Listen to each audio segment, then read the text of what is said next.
Sorry, mate. So where were you up to? I was just finishing up with the importance of the basically splitting, having separate accounts and then basically divvying up your income into these certain accounts for, for certain aspects of your life. And let me ask, and just for the people who are watching as well, what would you name these accounts? What of these accounts? How many do you think people should have, and what would you name the accounts? Mate, I'll make it really easy for you. I'll give you the names now, absolutely. And if you want, I can forward you a little document that's got all of that on there for you. Just saves people second guessing and wondering, because it can be a little bit tricky, I guess. So, mate, but the first account would be financial freedom account. Yeah. So if you guys are listening in, write this down, definitely. Yeah, for sure. So financial freedom account, and 10% of whatever you earn goes into that account. The next one I call long-term savings for spending. The abbreviation for the first one was FFA. The second one is LTSS, long-term savings for spending. And I would be putting 10% of whatever you earn into that one. That for me is a 12-month savings program on a new car, a new house, a new boat, a holiday, something that you're spending on yourself, that you're going to enjoy. And then I've got another account which is I call spending or clearing. Pretty much for me, that's about 55%. Sorry, I was just it is. Thanks, man. It's 55%, and everything that goes into that is pretty much food, rent, clothing, living, just getting by day to day. Then you've got education. Okay, that might be training with you. That's a form of education. That's personal development for me. That's what I look at it like.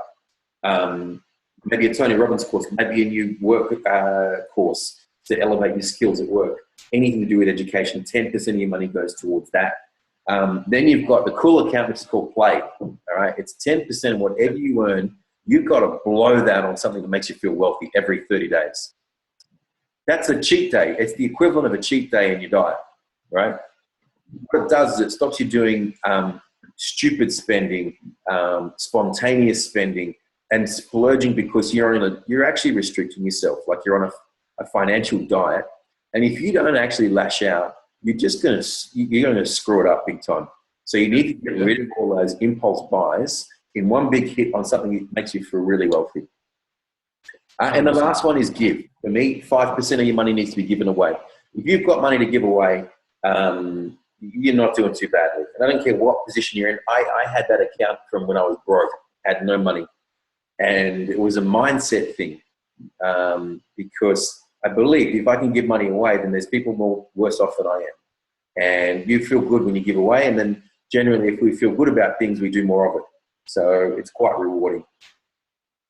If you want to increase your level of happiness, learn to give money away. Definitely. Cool. And one of the most valuable things about this system, guys, is that it truly creates, it truly allows you to take control back of your finances and really understand and basically have an account for everything. And not have anything that's like, oh, I forgot about that, or now I'm going to have to take money out of all these different accounts. It really puts things into perspective for you and it allows you to have control, which is exactly what we're looking for here. So that's really awesome. And one of the other questions I had here for you as well is, what do you do if you sustain a financial injury? Like, what if you do if you, elaborate on that for us. Yeah, cool. So you will. You will. It doesn't matter how rich you get. It doesn't matter how poor you are. You're going to have a financial injury somewhere. And it won't be just once. It just happens all the time. It's life testing you. You set yourself a goal. We spoke about goals earlier. Maybe you want to have $1 million in the bank by the time you're 60 years old. You're going to have a few setbacks and you hear it all the time, right? The first thing I would do is get around someone who just loves and supports you, like a family member. Don't go to them for advice because probably they know what you know, which means they're not going to help you get out of it. But go to them for the support and the camaraderie and the just feeling loved. Hey, I'm feeling real shit at the moment. You know what? I just need someone to love on me. The next thing I would do is go and get someone who's experienced in this space to get you out of that injury. So in your case, it'd be a physio, it'd be a chiro, it'd be someone, a professional who can treat injuries. In this case, it'd be a mortgage broker, a financial planner, someone who involved a money coach, someone who knows how to handle money. Mate, as an example, I went through when I was 20, be careful where you get your advice from. I was, I think I must have been 22 years old.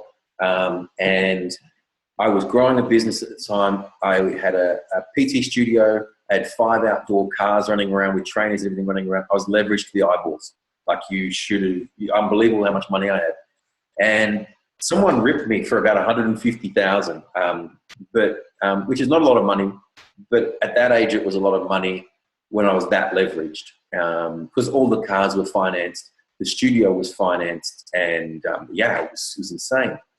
So I got advice from someone, and I said, be careful where you get your advice from. He said I should file for bankruptcy.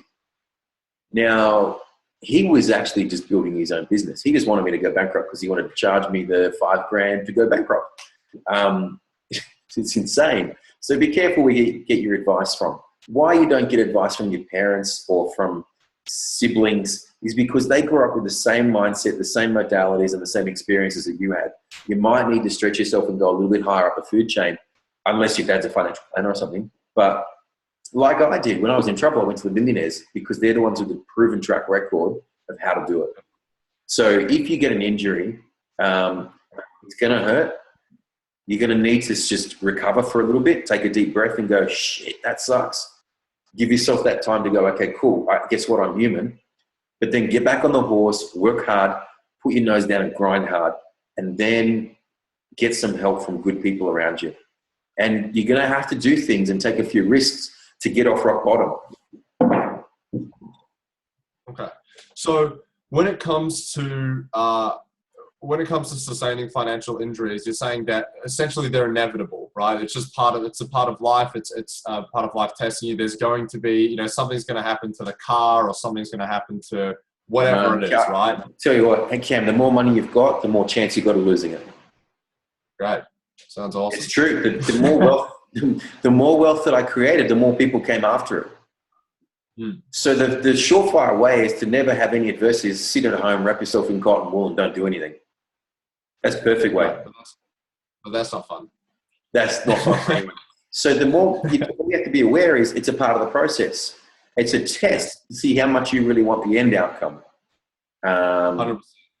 And I definitely understand that. And relating that to health and fitness and nutrition as well, it's something that Bryden and I talk about a whole lot, which is, and obviously with our clients as well, it's the importance of doing it right the first time and basically going into the process with being prepared and having that knowledge base. And Bryden and I have a huge focus, and Bree as well, have a huge focus on basically prehabilitation, or not just looking at, but basically prepping yourself and knowing and preparing yourself for these inevitable outcomes, whether it's sustaining an injury or anything of the like with your nutrition and training, but basically setting yourself up prior, knowing that these things are possibilities, and you're saying when it comes to finances that these things are inevitable, but just preparing for that ahead of time and actually having someone there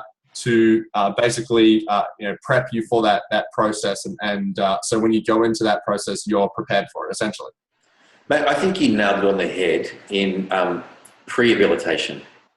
So if you look at if you look me up now and you went try to find anything on me, I own nothing other than $10,000. I've got $10,000 in my name. The rest of it's in corporate trustees and structures that no one will ever get their hands on. And that came through experience. But I got prepared for the storm before the storm arrived, not when it arrived. 100%. Yeah. So you nailed it. Prehabilitation is perfect. That was a huge thing for me. And one thing that a lot of people don't even understand is when it comes to finances, it's not necessarily about how much you earn, it's about how much you keep. And for anyone who's read Rich Dad Poor Dad as well, great book if you guys haven't, by Robert Kiyosaki. But it's if you're understanding finances and you actually understand the process and as we've been talking about, it's about being smart with your money, so that you can have the things that you want to have later on in life and actually be prepared for that. Yes, absolutely. About making those sacrifices now. So that's really awesome. So, and I know we've been going on for a little while here, but I've just got a couple more questions for you.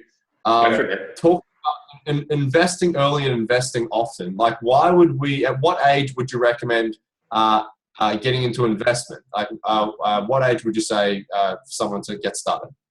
My kids started at 3 and 5. Maybe they could have started a little bit earlier. But knowing what I know now, like, they invest every month, and now that started out with them. I said, guys, you know what? They wanted to go shopping. They wanted to buy some toys. And I said, well, I'll tell you what, you can buy some toys, or you can have your investments buy the toys for you. At 3, they're like, what? Just give me the toy.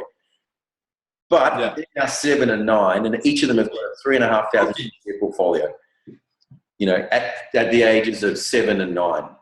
And that was all generated from just making their own money, finding money on the street, looking for money, making money work for it. So when is early, mate, if you've got a kid that's newborn, start now for them, because I can tell you, even if you start at the age of 21, okay, you're 21 years old and you put $2,000 per year into an investment, okay? And let's say how much is that a week, by the way? I just want to work that out just so people can kind of understand.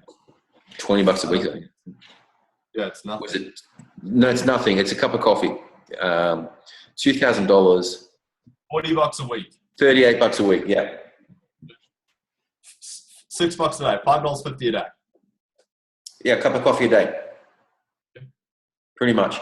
If you did that for 10 years, so you just put $2,000 away every year for 10 years, from 21 till the age of 31, okay, on average rolling returns, that would have a standard index fund. So I'm getting a little bit complicated here, but just invested really simply, nothing special, nothing flash, just left be. You could stop investing at 31 and have $478,000. Wow. Now, if you started right when you were 31 years old and kept going all the way to retirement at 65, you'd have $100,000 less. Wow. The difference in compounding is exponential. So if you're 21 today and you can scrap around and find $2,000, by the time you retire, you'll have $500,000 in cash. That sounds great. It's not crazy. It's not some radical scheme, but you could almost get there by putting it in a term deposit and a little bit of, tax returns and stuff like that. 100%. Not crazy. So what you're saying is that if we put away $5.50 a day, a cup of coffee a day, and we invest that into our financial future, our financial freedom, from the ages of 21 to 31, or basically for a 10-year period, we will come out at the end of that 10-year period with almost $500,000. Yeah, 100%. Actually, you know what? I'll share my screen with you, and I'll even show you a chart that I've got that shows you that. That is definitely exciting. That will make it a bit easier. What happens if I put away 2 cups of coffees a day? Do I get $1 million? Is that how that works? It's probably going to be more than that, because you remember you're compounding on double the amount each week. Wow. Okay. What about 3 cups of coffee a day? That's great. So that is, so obviously that it just goes to show, and just when it comes to, it comes to long-term strategy with everything, health and fitness. When it comes to getting your results in the long run, you don't look at it as just, week by week or just training session by training session. You look at it, the big picture, and go, what is it that you really want in the long term? What is it that we're going for here? And then break that down into into smaller processes to actually execute on. And this process would be about executing about $5.50 a day for the next 10 years, and you'll come away with $500,000. How many people, what percentage of the population is doing that right now? Or do you know that information? Hardly any, because no one teaches it. No one teaches them. Why are they not teaching this at school? They don't even teach about mortgages or how to effectively manage money or even the JAR system. They don't teach that at the school system, because my philosophy is that they want to keep everyone suppressed and in jobs, because that's what keeps the economy going, because they're the guys who pay so much in tax. You would be surprised and offended at how much I pay in tax or don't pay tax. Now, I love it. I pay my taxes where it's due, legitimately and above board, but I look for every opportunity not to pay tax, because money not paid is money saved. 100%. And that's what it comes fall into that. And you go back to Rich Dad, Poor Dad, and you've got the four quadrants. You've got to look which one are you in. And if you're the one who's in the employee space, you're holding up the country on the back, and you're meant to do that. 100%. And that was really, really invaluable information, both from understanding it from Kiyosaki's book, but then hearing it from you and actually going, hey, it's about, it really is about not how much you're making, but how much you're actually keeping at the end of the day. I think that's just really, really valuable. And the last question that I want to, sorry, you wanted to show us that chart. Do you have it available for us? Yeah, I'm just looking for it now, man. It's not available. You know what? I'll flick it through with the other one I'm going to send you. For sure. I'll send it out to anyone who's watching this, by the way. Just send me a message if you want to have a look at this chart when Mike sends it through, and I can flick that off to you. But the final question, and everything you've shared with us over the past hour has been just absolutely incredible. But the final question that I want to ask, and I told you I would ask this because usually when I just drop it, everyone just hates on me because they can't figure it out. But what are the two most interesting things that you have learned in the past 12 months? Past 12 months. Yeah. I find it really hard to narrow that down, man. That's my... I'm like you. I'm forever a student. I've got my head in a book. I try and do at least 2 books a day and 2 audio books a day, and plus podcasts. And my head blows up. So trying to nail that down for you is a challenge. 2 most interesting things. Sleep. Sleep is something I have not been doing a lot of. This is really recent for me. That's probably why at the top of my mind. I listened to a podcast 2 weeks ago. It was sent to me because I really needed it. But I was living on 3-4 hours sleep sometimes. And even though I know that it shows, from a training perspective, the benefits and the requirement for sleep is huge. I just wasn't listening to it. I was just working and grinding as hard as I could. But what I realized, I wasn't actually being as productive as I could have been because I was so tired. And your money is the same thing, mate. You need to actually rest your money every now and then as well. It's a weird thing. When you're in that accumulation phase and you start doing really well, my solution back in the day was I'll just buy a property to any problem I ever had. If the garbage didn't get taken out, oh shit, I think I buy a property. That's how I reacted to it. Which was fun for a while, but I was in this. It was a really interesting lesson that you need to rest. You really need to rest. What do you mean by that? What do you mean by that? There's at certain points you need to hold off on investing. Is that what you mean? Yeah. So as a perfect example, in the share market, we had a correction in the Australian share market. Well, most share markets, but in the share market. And I think it was about August last year. I can't remember the exact date. And I believed that I had a really good run in the share market. I thought a correction was coming. And it was still positive. It was still pushing forward, but it was laboring. And I actually cashed out all of my share portfolio 2 days prior to the correction. There was an element of genius and an element of luck.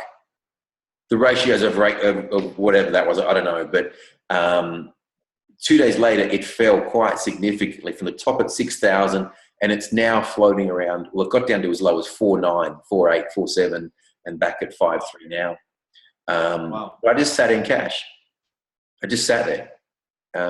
I could have invested, but I just sat, and I made money by not losing money. So that's what I mean. Sometimes you have to rest.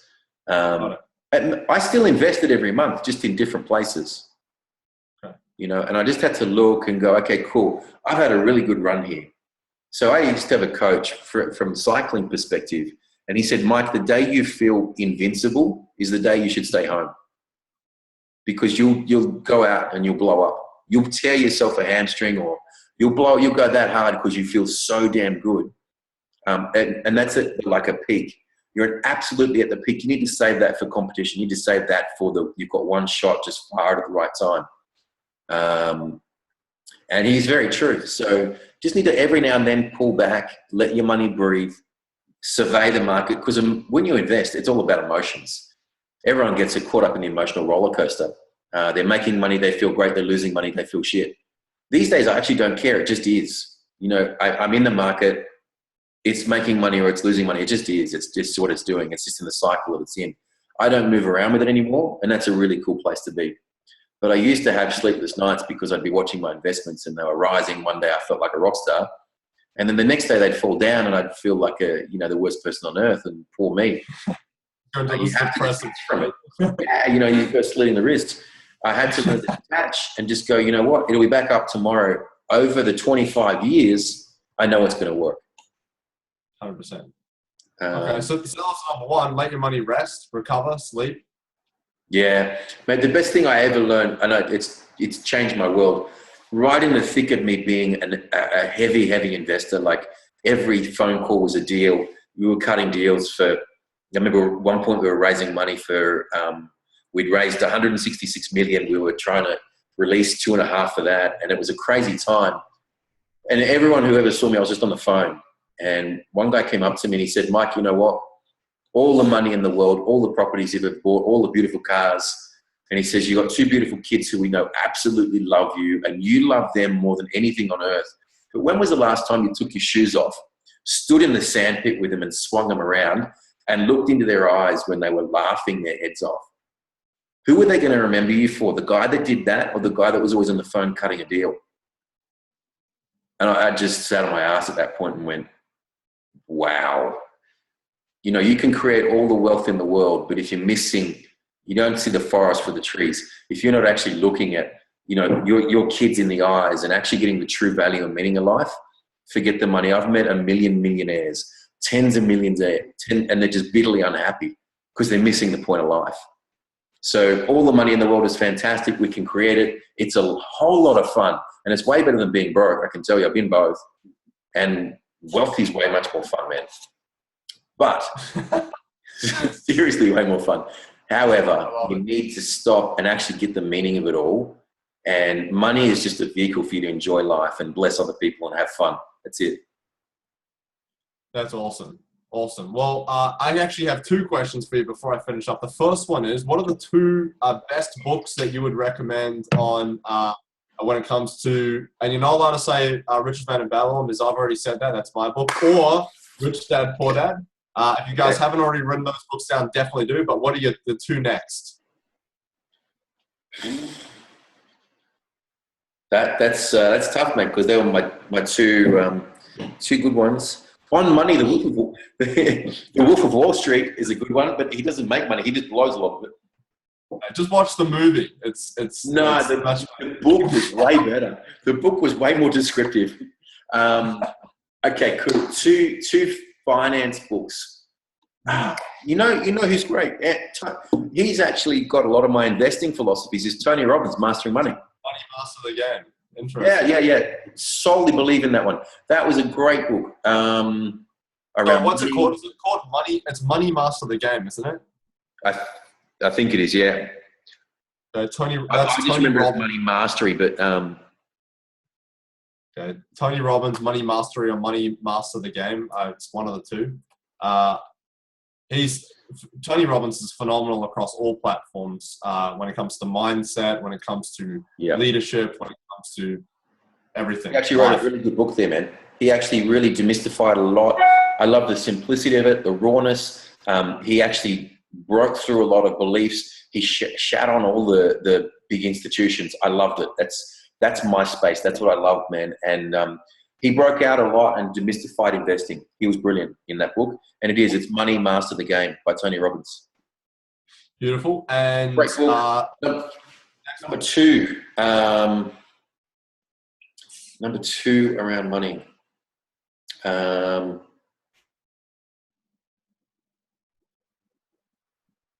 Richest Man in Babylon. I'm sorry, mate. I'm sorry.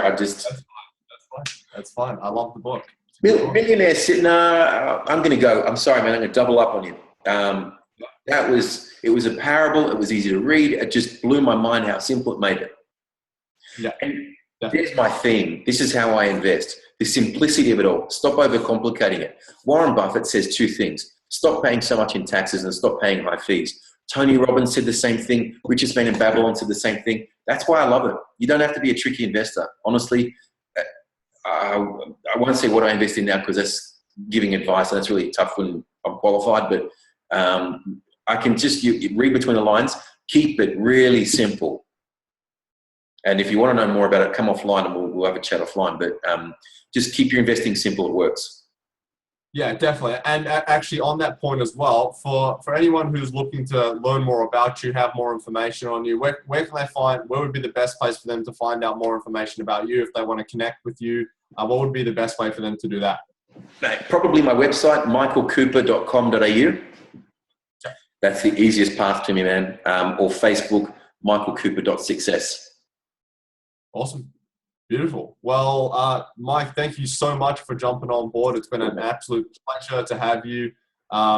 Again, I always take away so much from you. I love the stories that you share as well behind them, and more importantly, that you're preaching what you practice and you practice what you preach. You've gone through all this as well. It's not just you.